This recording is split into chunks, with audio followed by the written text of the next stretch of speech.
Hello everyone, this is Mrs. G's Story Time, and we are reading Secret at Pheasant Cottage by Patricia Sanjan with permission of Moody Publishing Company.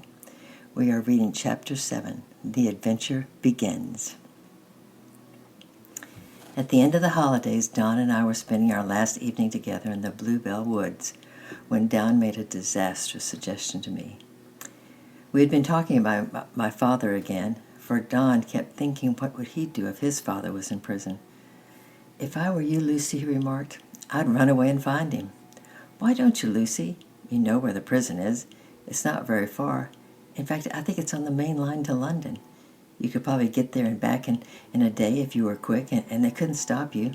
All prisoners are allowed visitors. I asked my dad." "I couldn't," I said rather crossly. "Gran would never let me. You know she wouldn't." "You wouldn't tell her, silly," said Don.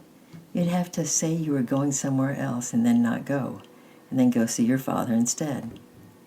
You'd probably have to make up some sort of a story. But after all, he's your father, isn't he? If he were mine, nothing would stop me." "But I never do go anywhere else," I objected, "and anyhow, I wouldn't have enough money, and it's wrong to tell lies. And how would I know the way?" Don shrugged. "It would probably be worked out," he said. "Think about it, and I'll come and see you when I come home for the weekend in 3 weeks' time. Cheerio, Lucy. Have a good term." He gave me a warm, hopeful smile and darted off through the arches of the wood, leaving me trying to forget this most disturbing conversation. But he had planted the seed of an idea in my mind, and neither fear nor reason nor conscience could stop it growing. At first it was easy to forget, because going back to school was always exciting and eventful, and during the first week the result of the prize essay was announced at the assembly. To my amazement, I, who had never been anywhere, won the prize. I had to walk up to receive it, a book coupon. And later Miss Bird read my essay aloud to the English class. I was thrilled, and so were my grandparents. I could hardly wait for Saturday to show Mr. Smith. I had started visiting Mr. Smith on the weekends to show him anything I had written, and he in his turn gave me fresh books and poems to read. This time he seemed really pleased, and he read my essay through twice and smiled. "That's the way, Lucy," he said. "You really experienced this, didn't you? Write the things that you've seen and heard. I believe that comes from the Bible, but I can't tell you where." What are you going to buy with your book coupon?" "I don't know," I replied. "Gran said I could ask you for some ideas." "How about a good poetry book?" said Mr. Smith after thinking for a moment. One of these days soon I will be going into town to buy some books myself. Do you think your grandparents would let you go with me?" "I'm sure they would," I said enthusiastically. "I'll ask them." "Thank you very much, Mr. Smith. I'd love to come." Still that seed of an idea grew and began to fill my mind. In the daytime I was busy with my lessons and interests, but the moment Gran switched off the light and opened the window, my thoughts turned back to Don's suggestions. Some nights I lay awake till nearly midnight, tossing and turning and planning, for now something had happened that would make the whole plan possible. There was going to be a group leaving early for camp on Whit Saturday morning. Gran would give me the money for it and would trust me to deliver it, but it would not be enough for my train fare. I had very little pocket money, and my post office savings books was locked away in Gran's cash box. Also, where would I stay the night?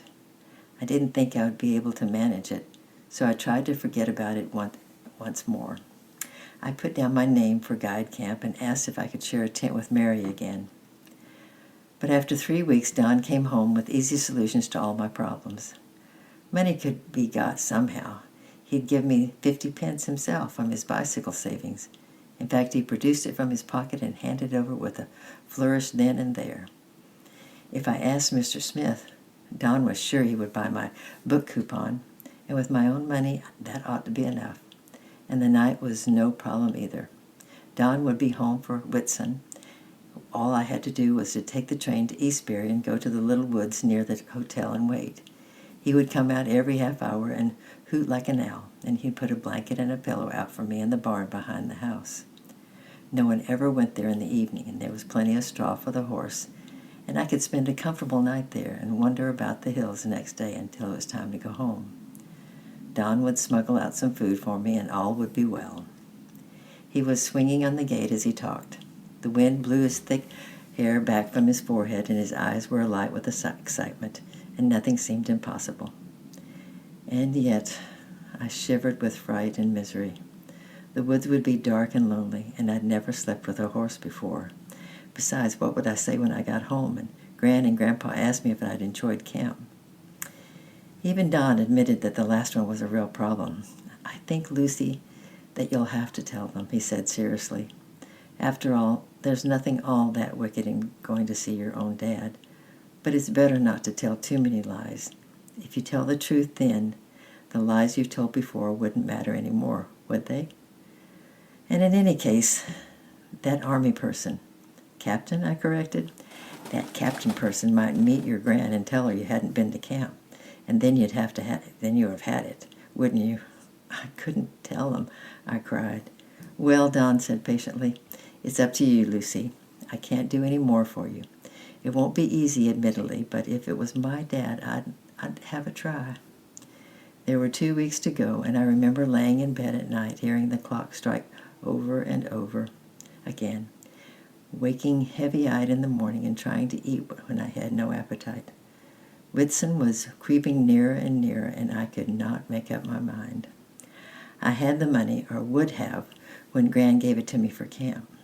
Don had been most efficient in finding out when the train left and the price of the day return ticket.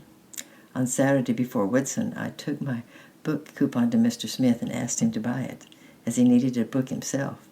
He looked at me in astonishment, and I could see that he was disappointed. "But why, Lucy?" he asked. "I thought you were going to buy that poetry book. You shouldn't sell your prize." "I know." I felt my cheeks grow crimson. "But you see, I need the money for something very badly. Please, Mr. Smith, I really do." "Can't you tell me what for?" I shook my head miserably. "Do your grandparents know?" "Not yet. I expect they will later." "Is it for yourself or for someone else?" "For someone else." "Is it for a present?" "Sort of. Not exactly." "Lucy, couldn't you possibly tell me?" "Not yet. I will later. I'll come and tell you on Whitsunday, Mr. Smith. Honestly, I will. And there's nothing really naughty. Does Don know?" "Yes.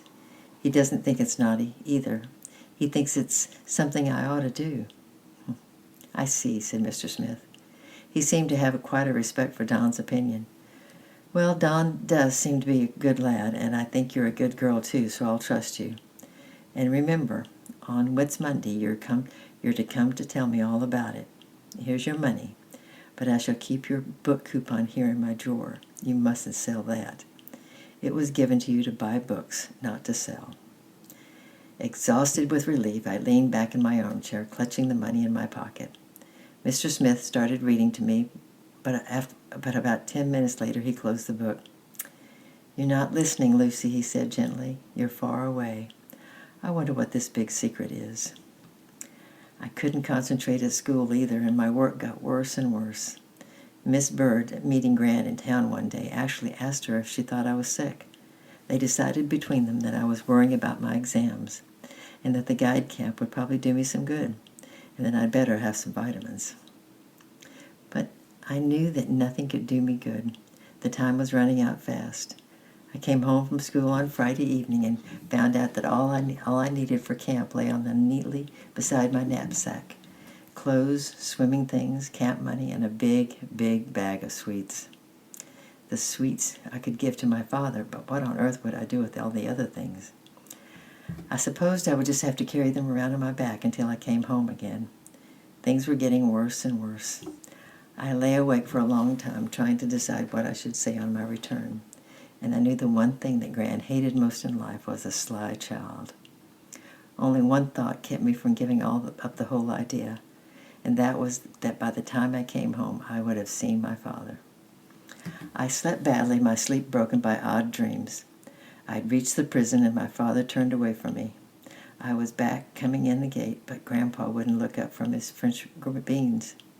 I woke up sweating. The birds were singing and the sun was rising. No going back now. The sooner I left, the better. Dressed in my guide uniform with my knapsack on my back, I swallowed a hasty breakfast and explained that I'd arranged to go to Mary's house early so that we could travel together. Having started on my miserable lies, I felt I would be sick. For one safe moment I clung to Gran, and the clasp of her arms was so comforting. Then I remembered that I was a sly child, and she might never feel quite the same about me again, unless she never found out. But I turned away and ran down the road without a backward look. My great adventure had begun. Then I heard my name called urgently and turned to see Grandpa, puffing terribly, trotting after me as fast as he could. What did he want? I was shaking all over when he came up to me, but it was only just to slip a 50-pence piece into my hand, unseen by Gran, who would have accused him of spoiling me. For ice cream, Lucy, he panted, or pop, or whatever you like. Have a good time, dearie. It was the last straw. I snatched the money and turned away, tears streaming down my face. But there was no going back. There was just one more thing to be done, and then the big risks were behind me.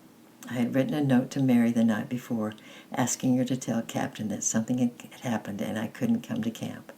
I had to go somewhere else. It was a vague little note, but by the time Captain received the message, I should be far away. I crept up to Mary's front door, slipped my note through the letterbox, and darted back to the gate. But there was no escaping Mary.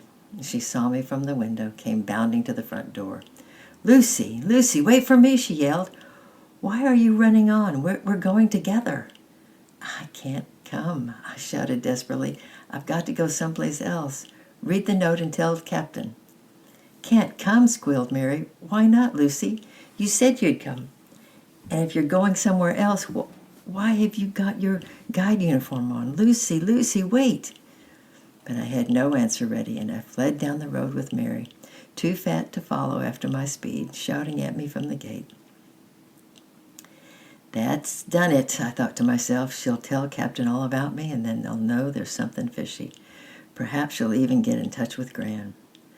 But the bus was coming, and I jumped on and reached the station. I went to the ticket office and asked for a day return to Greening, but having never done such a thing before, I could only speak in a whisper. "Lost your voice, love?" said the man, leaning forward, and I repeated my request in a strange croak that seemed to belong to someone else. "Over the bridge on platform 3, said the man. "Now don't lose your ticket and enjoy your holiday." Down on the platform there was nearly 40 minutes to wait, and I ducked behind a large trash can in case any of the teachers were going away for the weekend. But it was all clear, and at last I actually found myself settled in a corner seat on the train. And then, for better or for worse, we were off. I knew it took 2.5 hours to get to Greening, but having no watch, I had no way of noticing the time. Each time the train stopped, I asked the other passengers if we were in Greening. "Relax, love," said a kind woman when this had happened 4 times. "I'll tell you in plenty of time to get off at Greening." And after all, I think I must have dropped off to sleep, because the next thing I knew she was shaking me gently, and we were coming into what seemed to be an enormous station.